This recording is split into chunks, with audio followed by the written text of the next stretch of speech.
Como a gente havia prometido já no começo desse programa, vamos repercutir, essas mudanças nos valores das multas. O motorista que cometer infrações de trânsito a partir de hoje vai pagar bem mais caro, um reajuste que varia de 52% a 66%.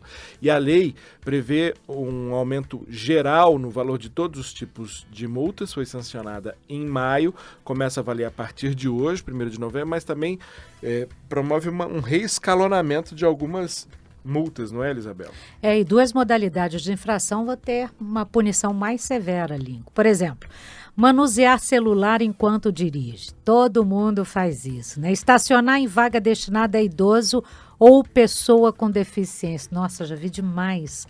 Isso aí, todas essas duas infrações passam a ser consideradas gravíssimas. Hoje, a primeira é classificada como média, a segunda como grave. Agora vai ser tudo gravíssimo. Mas depois de tanta gente que já morreu porque alguém resolve teclar enquanto dirige, tinha que ser considerada gravíssima mesmo, né? A gente tem um caso absurdo aqui de um casal que foi atropelado enquanto a mulher mandava uma mensagem no celular dirigindo. Pois bem, para falar desse aumento das multas, nós convidamos alguém que é praticamente o nosso convidado oficial quando o assunto é trânsito seguro, o deputado Hugo Leal, do PSB do Rio de Janeiro, que é o coordenador da Frente Parlamentar em Defesa do Trânsito Seguro. Deputado Hugo Leal, muito bom dia, muito obrigado mais uma vez por aceitar o nosso convite. Bom dia, Lincoln, bom dia, Elisabel, bom dia a todos os ouvintes da Rádio Câmara.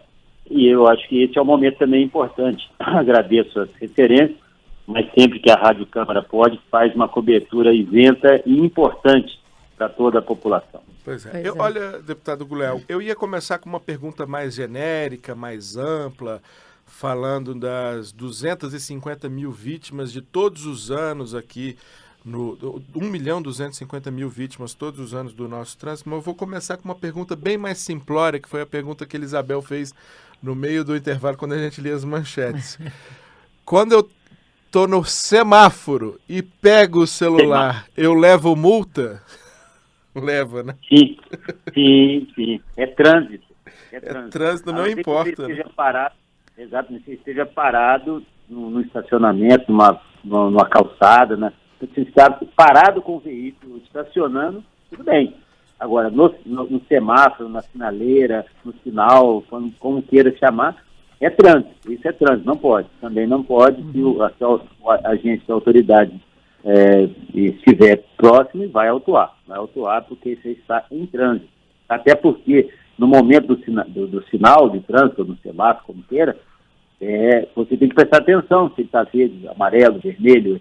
Isso tudo também demanda atenção. Trânsito, já disse isso e vou repetir várias vezes, é 100% de atenção. Qualquer distração no trânsito pode ser fatal. Agora, só para me corrigir aqui, eu falei no Brasil, mas na verdade 1.250.000 mortes no mundo. No Brasil são 40 mil, que é um número também de zona de guerra, né?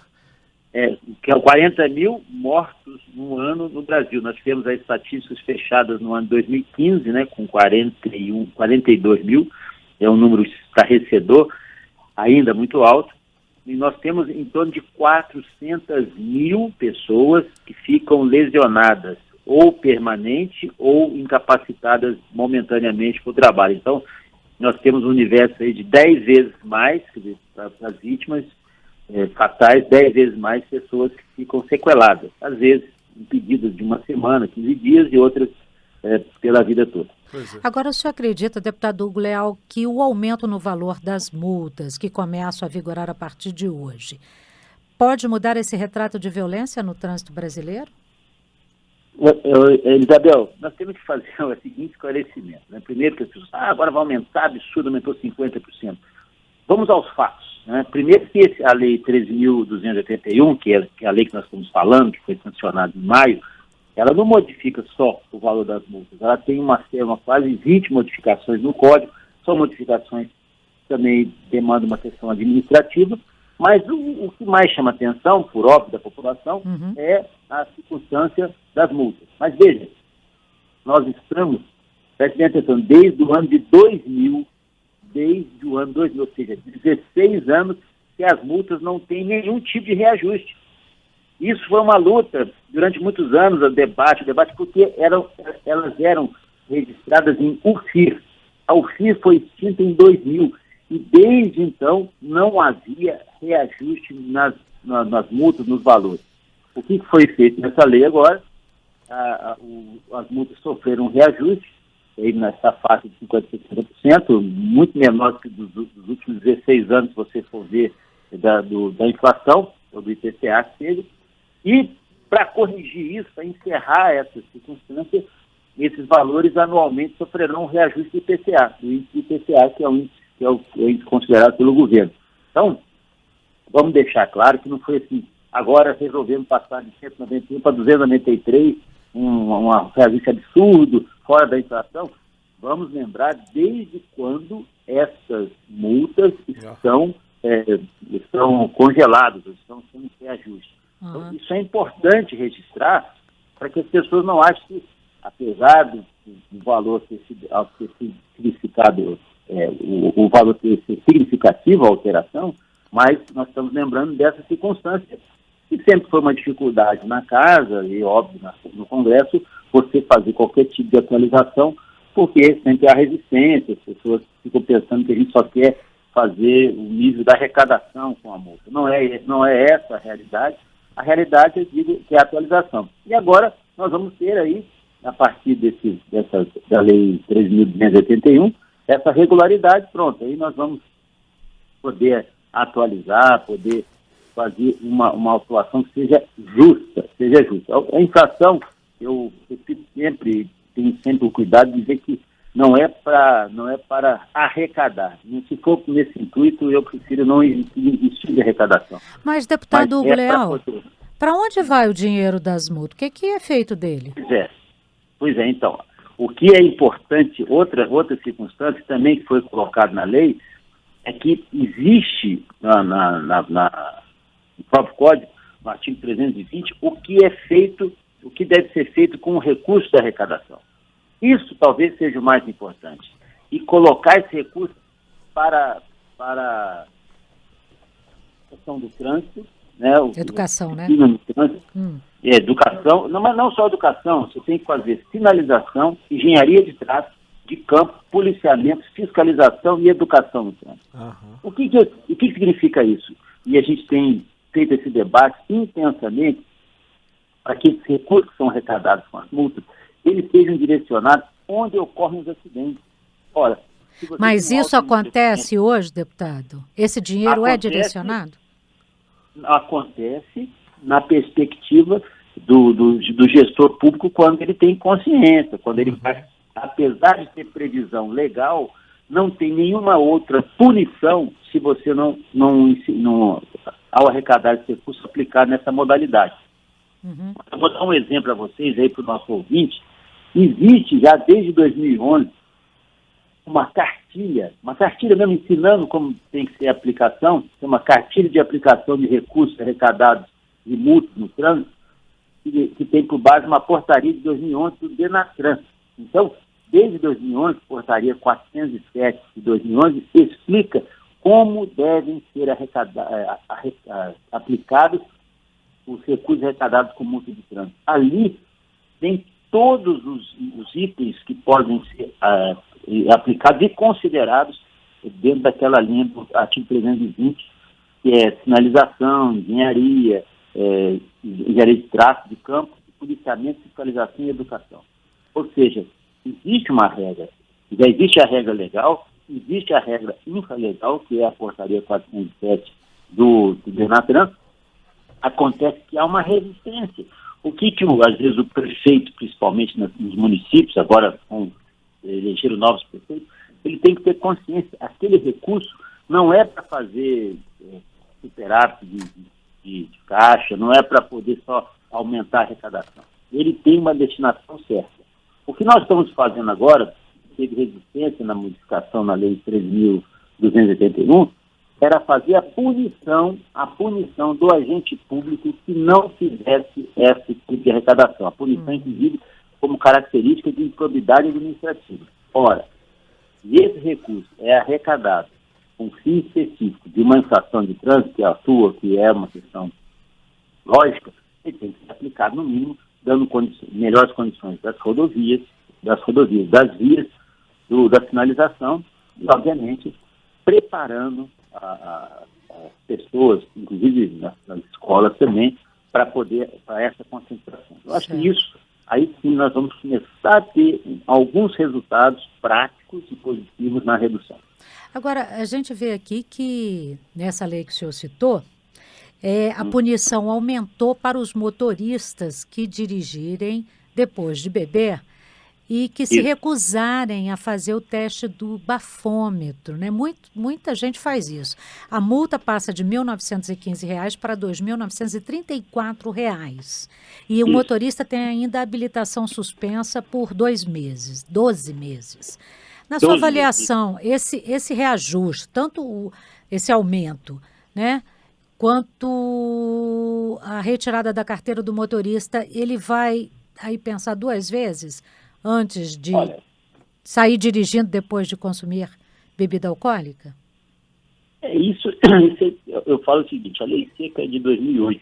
A lei seca estabeleceu o limite alcoolemia zero, ou seja, nenhuma taxa de álcool, para poder conduzir o veículo. A insistência, né, nesse tipo de conduta é uma insistência, eu diria, além de ilegal, né, ela é uma insistência burra. Porque as pessoas sabem que isso não faz bem, sabem que isso não é uma prática positiva, por mais que a pessoa tenha a tentativa tenha a intenção de não produzir nenhum efeito com relação ao consumo. Agora, vamos deixar claro o seguinte, foi de 1915 para 2.964 por causa do reajuste da infração gravíssima. Né? A infração gravíssima era 191 e passou para 293. Então, como é multiplicado por 10, então você era 191 vezes 10, era 1.915. Agora você tem o valor de 2.934. Olha, é bem caro, é uma multa muito cara, mas é importante para que as pessoas entendam efetivamente que esse tipo de mistura ela é fatal, quando não para o motorista, às vezes até mesmo para pedestres ou passageiros. Isso realmente é uma prática que tem que acabar. Depois de 8 anos da lei seca, ainda nós temos muito a se aprender, mas eu tenho certeza que em alguns anos ainda, talvez estejamos aqui vivos ainda, ninguém mais discuta se a validade da lei seca, se é boa, se é positiva, se não é positiva. Eu acho que nós estaremos aí com uma consciência, pelo menos no que se refere a álcool e direção. Temos outras coisas, como disse o Lincoln no início da reportagem, você também, Gabriel. Existe a questão hoje da tecnologia, ou seja, o celular, a troca de mensagens. Isso aí tem sido, infelizmente, o maior motivo de muitos acidentes. Às vezes pequenos acidentes, mas também que podem causar proporções grandes, dependendo do nível de distração da pessoa. Agora, deputado Hugo Leal, vou insistir num assunto que a gente já tratou aqui algumas vezes e que não percebi avanço, que é o seguinte.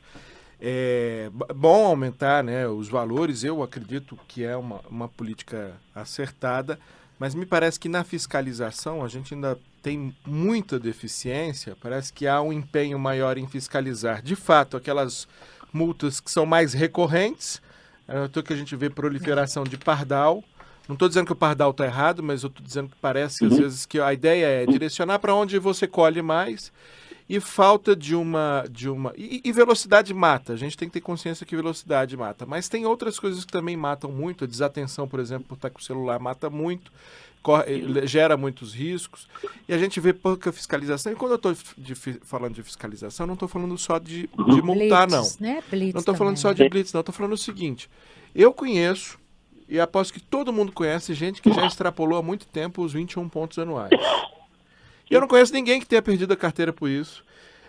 Ao contrário, eu sei que aqui no Distrito Federal a gente tem 2 pessoas para cuidar disso. Como é que dá conta? A ineficiência do Departamento de Trânsito. Vou dizer uma coisa. Realmente, em parte, eu concordo. A lei não pegou nesse sentido. Eu queria saber se o senhor tem ideia, assim, em alguma unidade da federação... Tem sim, no Rio de Janeiro. No Rio de Janeiro tem acontecido isso e muito. A pessoa que extrapola a pontuação tem respondido, tem suspendido. Normalmente suspende em média 90 dias, dependendo do caso 6 meses, dependendo do caso 1 ano.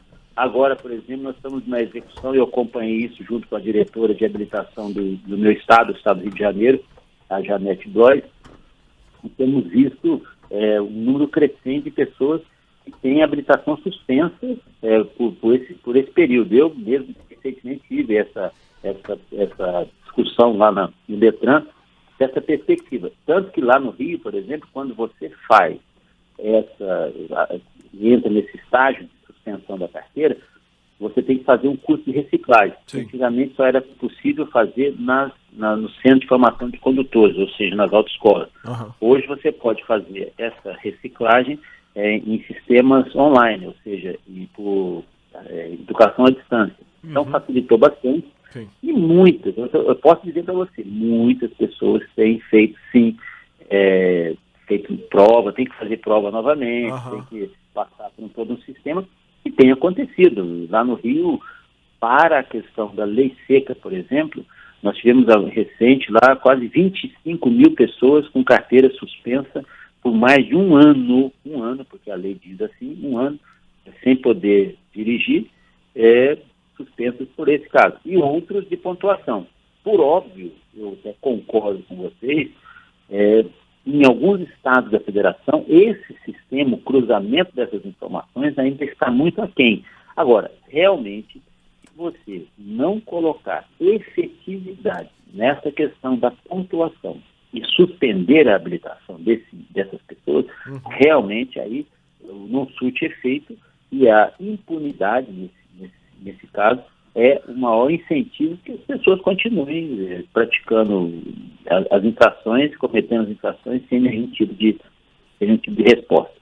Concordo, sim, eu acho que vocês têm razão nessa linha. Agora, aumentou também, não aumentaram os números, né? Sim. Olha só, é importante esclarecer o nosso ouvinte que a pontuação continua a mesma, 7, 5, 4, 3 e 2. Sim. Então, nós só tivemos reajuste dos valores, não da pontuação.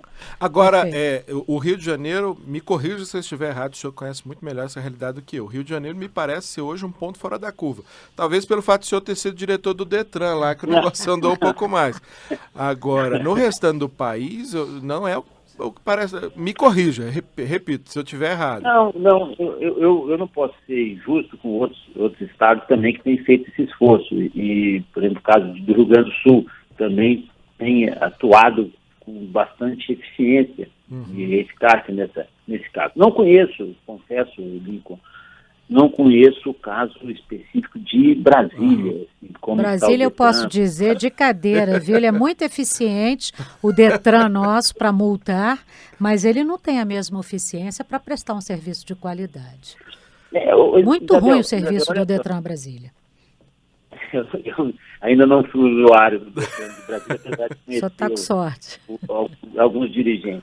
Mas eu quero dizer o seguinte, a questão não é só o serviço, porque essa questão da pontuação é um sistema, não é uma coisa tão complexa, é o cruzamento dos dados de um sistema. É o que me impressiona. Confesso a vocês que quando eu estive à frente do Detran em 2003, né, nós tínhamos aí alguns anos, ainda menos de 10 anos do Código de Trânsito, o maior esforço que nós implementamos no Detran foi exatamente fazer esse sistema de pontuação, cruzamento das infrações e a punição chegar. E a maior resistência que nós tínhamos também eram esses motoristas devolverem a carteira, entregar a carteira depois dessa pontuação. Nós fizemos, inclusive, uma parceria à época com o Ministério Público para que a não entrega da carteira pudesse caracterizar o crime de desobediência do artigo 330 do Código Penal. Não chegamos a concluir casos nesse sentido, mas evoluiu muito.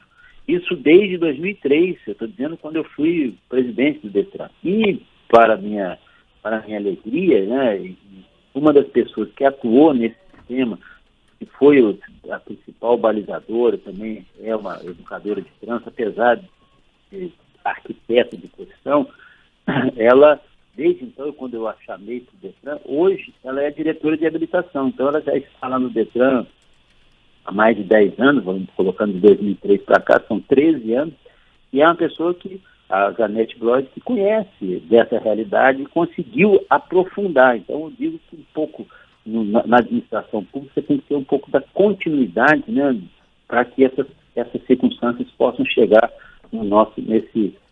nessa função principal, que aí é a punição. Então, eu não posso negar para vocês que eu conheço a realidade do meu estado, mas vi em outros estados também a mesma presteza nesse sentido. Não posso falar dos 27, mas posso falar daqueles que vi, assisti e acompanho. Até porque não adianta nós fazermos a melhor legislação se nós não temos aí o melhor sistema para cobrança, o melhor sistema para esse monitoramento das infrações e especialmente das punições. Perfeito, deputado Hugo Leal. Muito obrigada aí pela participação, esclarecimentos. Faço-lhe um convite, viu, deputado Hugo Leal? O senhor que é da comissão aí, coordenador da Frente Parlamentar em Defesa do Trânsito Seguro, dê uma visitada aqui nos postos do Detran, que você vai sentir o drama que a gente sente em Brasília. Olha, Isabel, eu faço o desafio seguinte, vamos com a Rádio Câmara lá, eu faço uma visita com vocês, não tem problema nenhum, vamos saber quais as maiores dificuldades, não com relação à questão do Detran de Brasília, mas com relação às dificuldades que o Detran de Brasília possa ter frente para ajudar mesmo. Tem que ver o outro lado também, né, deputado? Exato, frente à legislação. E repito, mais uma vez, a Lei 13.281, que nós estamos falando aí, que todo mundo só fala na reajuste de multas, ajudou bastante também, por exemplo, no sistema de arquivo eletrônico de documentos, na questão do leilão de bens apreendidos por mais de 60 dias, ou seja, criou algumas não facilidades, mas pelo menos alguma racionalidade para que evite alguns absurdos que estavam acontecendo. Então, não vamos ser injustos com a Lei 13.281, ela não foi só reajuste de multas, ela trouxe alguma contribuição. Se os Detrans estiverem alertas e atentos, com certeza facilitará, desburocratizará a ação dos Detrans e posso ter certeza que vai sobrar tempo, ou pelo menos vai ter recurso para investir nesse sistema de cruzamento das informações, da pontuação, e aí punir efetivamente quem merece ser punido. Perfeito. Mais uma vez, muitíssimo obrigado, deputado Hugo Leal, ou melhor, Hugo Leal, que é legal também, mas sempre muito legal com a gente aqui no Com a Palavra. Deputado, obrigado, viu? Um grande abraço, bom trabalho. Bom trabalho. Ontem, Lincoln, eu estava vendo uma matéria dizendo que foi apreendido um carro em São Paulo, na região de Pinheiros.